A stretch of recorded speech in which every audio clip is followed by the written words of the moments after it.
बिस्मिल्लाहिर्रहमानिर्रहीम। अस्सलाम वालेकुम रहमतुल्लाहि वबरकातुहू। मेरे चैनल में आपको खुशामदीद कहती हूँ। हज़रत अबू हुरैरा रज़ियल्लाहु ताला अन्हु से रवायत है कि रसूलुल्लाह सल्लल्लाहु अलैहि वसल्लम ने बनी इसराइल के एक शख्स का जिक्र फरमाया कि उन्होंने बनी इसराइल के एक दूसरे आदमी से 1000 दिनार कर्ज मांगे।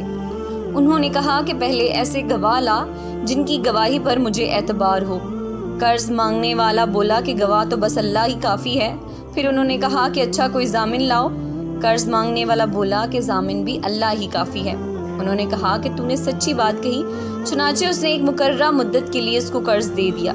ये साहब कर्ज लेकर दरियाई सफ़र पर रवाना हुए और फिर अपनी ज़रूरत पूरी करके किसी सवारी यानी कश्ती वगैरह की तलाश की ताकि उससे दरिया पार करके उससे मुकर्ररा मुद्दत तक कर्ज देने वाले के पास पहुंच सके जो इससे तय पाई थी और उसका कर्ज अदा कर दे। लेकिन कोई सवारी नहीं मिली।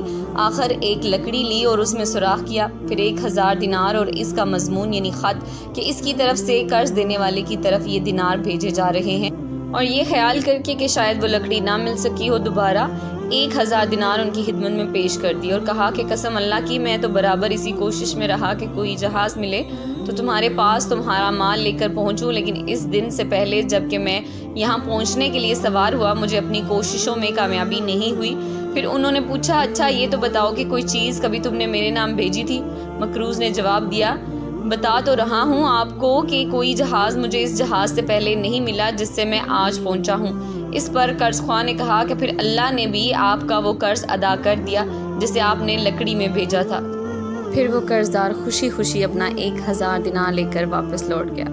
सुभान अल्लाह। अगर आपको मेरी वीडियो पसंद आई हो तो इसे लाइक, सब्सक्राइब और शेयर ज़रूर कीजिएगा। Thank you.